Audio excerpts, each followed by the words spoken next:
Hola, buenas noches.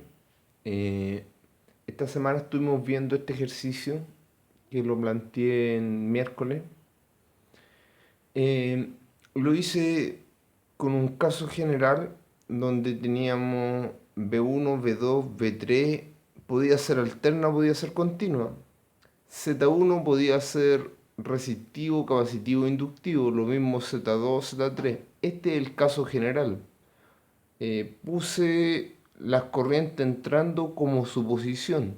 La verdadera dirección de las corrientes se va a realizar cuando tengamos, o sea, sí, se va a realizar cuando tengamos hecho eh, las corrientes de malla o corrientes de lazo. Para poder fijar las corrientes de lazo y saber cuáles son las ecuaciones mínimas, se hace un análisis topológico de la red. Se toman los nodos principales, por ejemplo acá el O y el neutro son los nodos principales. Y el neutro, por supuesto, está aterrizado.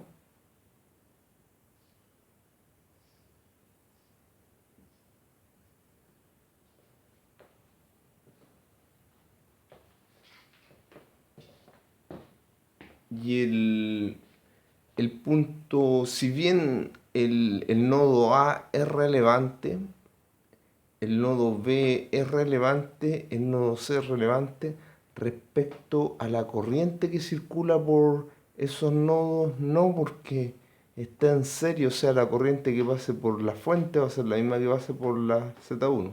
Entonces, si bien estos son relevantes para el análisis, no son relevantes porque justamente están en serie con la rama en cuestión. Aquí tenemos una, dos, tres ramas. Inicialmente supusimos que las corrientes iban hacia allá, las que van, las reales, pero estas reales se van a ver al final. Entonces, los nodos relevantes son el N y el O. Se traza una línea recta entre los nodos principales y línea punteada entre las líneas que no son principales. A estas de acá arriba se les llama rama eslabón, a estas dos.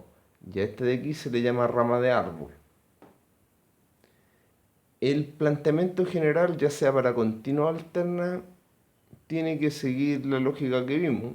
O sea, si entra en la fuente nomás se ve la polaridad, y si entra por más negativo y aquí si entra por menos positivo. Entonces, primero planteamos las impedancias propias del lazo IX. Entonces en IX tenemos las propias que son Z1 más Z2, ahí están. Y siempre con el signo positivo. Y ahora analizamos la impedancia mutua.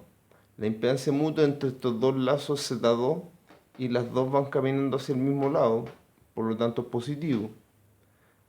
Eh, Veamos, menos B2 porque entra por más y más B1. Menos B2 más B1. Esto es independiente que sea fasores o que sea corriente continua. Planteamiento general. Z2 tiene que ser respecto a la malla I sub I. También el mismo análisis va hacia allá y este va hacia allá, por lo tanto tiene que ser positivo. Aquí es positivo porque todos los que son propios son positivos, entonces aquí el propio es Z2 más Z3.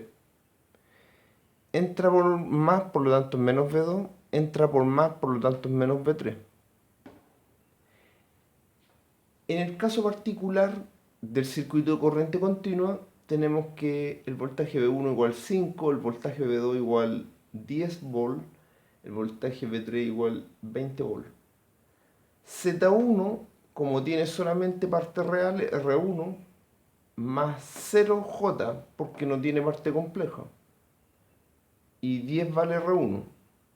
Z2 es R2 más cero parte compleja también porque es resistivo puro.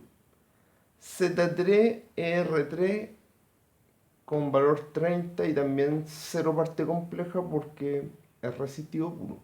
Si fuera si existiera aquí algo y fuera, tendríamos, o sea, si fuera distinto de cero la parte compleja, tendríamos que sacar módulo y ángulo sumaríamos acá, módulo y ángulo sumaríamos en cada uno de ellos.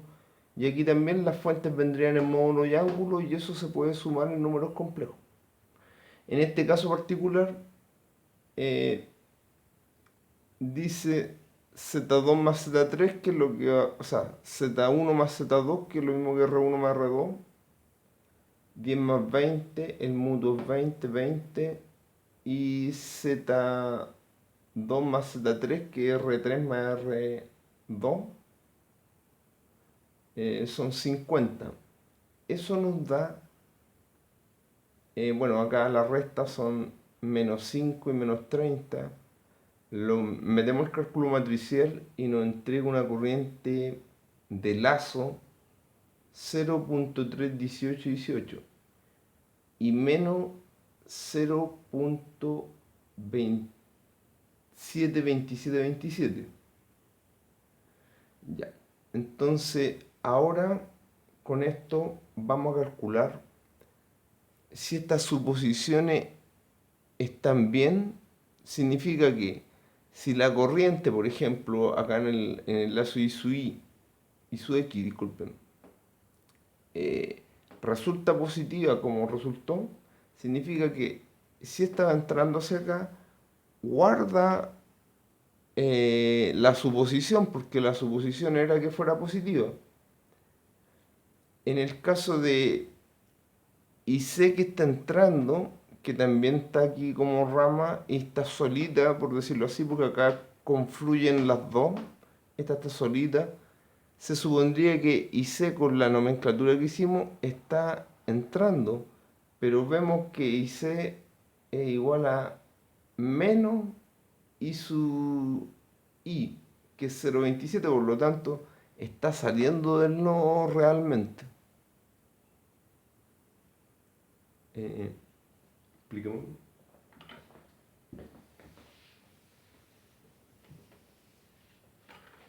Entonces, y X, como es solidario con el planteamiento, va en esa dirección. Sería igual a IA, sería igual a 0.318 amperes.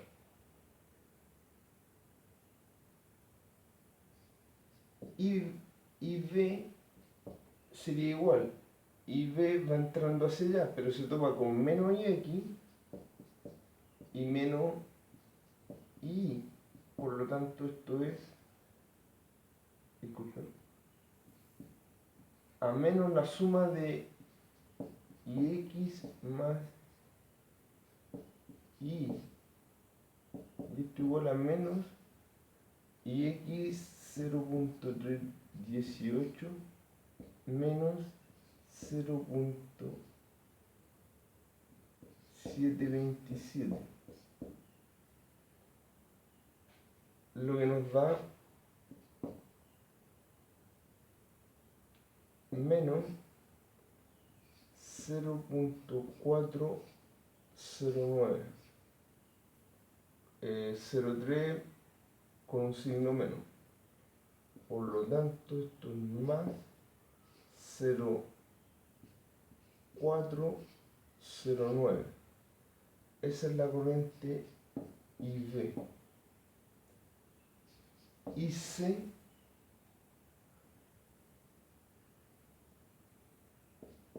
o sea, la corriente IV al final dio positiva, por lo tanto este planteamiento también estaba bueno y este planteamiento también estaba bueno. Si hubiese dado negativo tendríamos que haberlo invertido hacia allá, pero como dio positiva se conserva el planteamiento. Ahora tenemos la seguridad que esa corriente pasa por ahí y esa corriente pasa por ahí, porque los dos sentidos de las corrientes son positivos. En el caso de IC va hacia allá, como dijimos está solita, le corresponde I su I, pero I su I va a contrario, entonces y C igual a menos I sub I. Esto igual a menos I sub I vale menos 0.727. Por lo tanto, esto está mal la suposición y por lo tanto la corriente IC va saliendo del nodo o va de derecha a izquierda.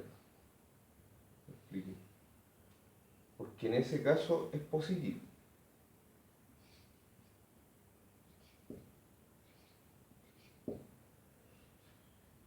Se puede comprobar porque esto está entrando aquí, esto está entrando aquí y esto está saliendo aquí. Entonces se puede comprobar que, bueno, primero el resumen de esto. El resumen sería que IA con esa dirección es 0.318 y B con esa dirección que planteamos ya ratificando cuál es la dirección real que tienen las corrientes, sería 0.409 y C sería 0.727. Todos son amperes. Entonces, en estos momentos recién está listo para poner la polaridad. Reemplazamos por supuesto esto, ya no son Z, sino que si hubiesen sido Z como les dije, hubiese sido el mismo planteamiento, lo único que cambia ahora es que esto es resistivo.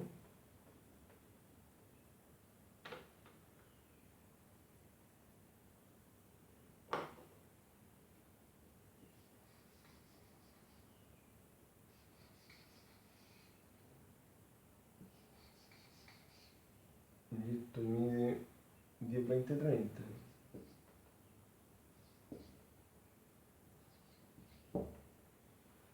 Y aquí podemos hacer la verificación que IA más IB igual a IC. IA más IB igual a IC.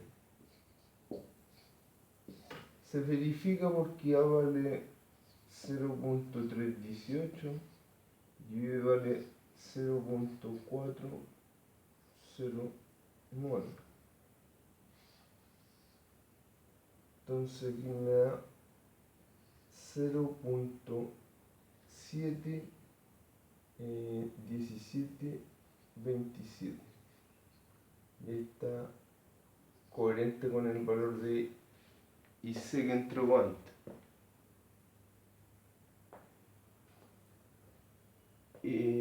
Ahora recién estamos en la posibilidad de poner los valores de los signos del voltaje.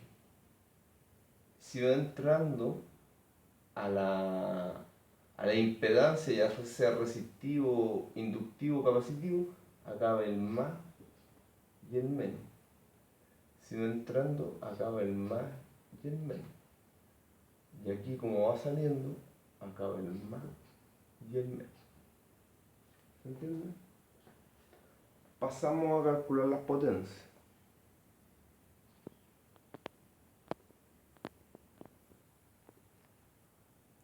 Para el cálculo de potencia, ya una vez definidas las corrientes con su sentido real de circulación, nosotros podemos calcular la potencia como I cuadrado R en cada una de las cargas o bien V por la corriente.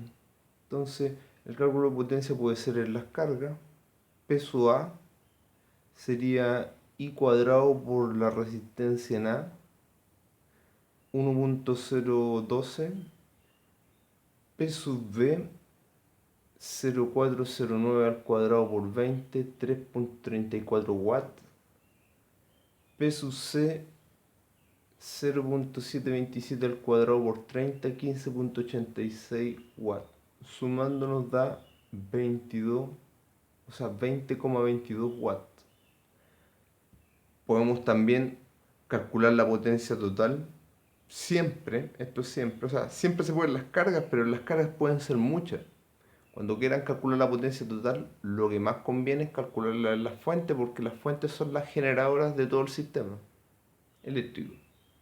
Entonces la potencia total va a quedar la fuente por la corriente en A, la fuente en B por la corriente en B, la fuente B sub Cn, porque justamente es por la corriente IC. Como son potencias, siempre están gastando.